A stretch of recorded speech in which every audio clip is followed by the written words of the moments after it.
केतनो मनाई झकझोर के चाटला नदिया खखोर के केतनो मनाई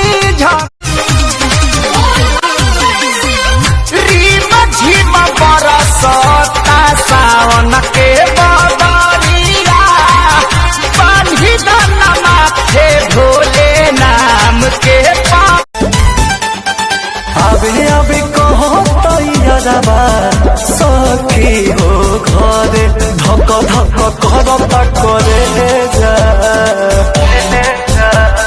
धक धक कर पहिले मिलने में कासमी साथी वैसन दे गई अपने अपने नाची हाथे तू छुड़ा के ले गई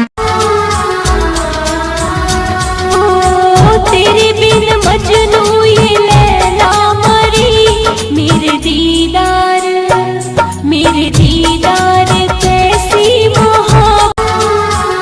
अमृत के धार के हूँ के दिनों पियाई गो माई बिना कैसे करे जवा जुड़ाई ये भाई गो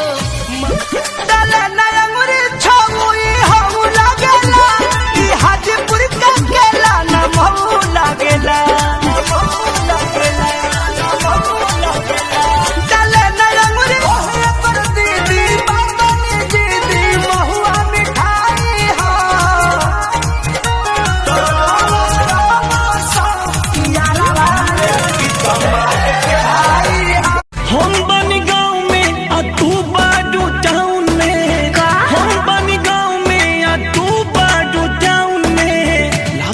जवानी कट जाए हम बन गो।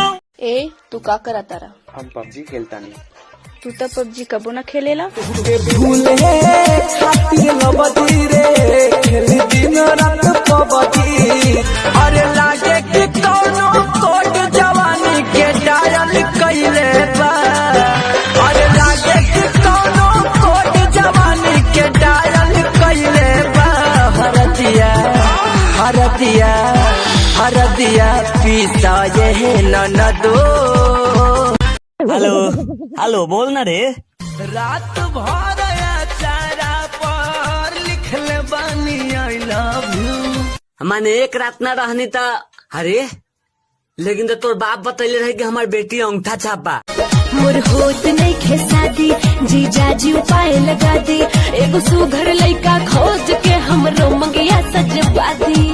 छठ कर साली ना कुआर रहबू अब की लगन कल के अरे आजकल के नू लड़की बिगड़ल बाड़ी सा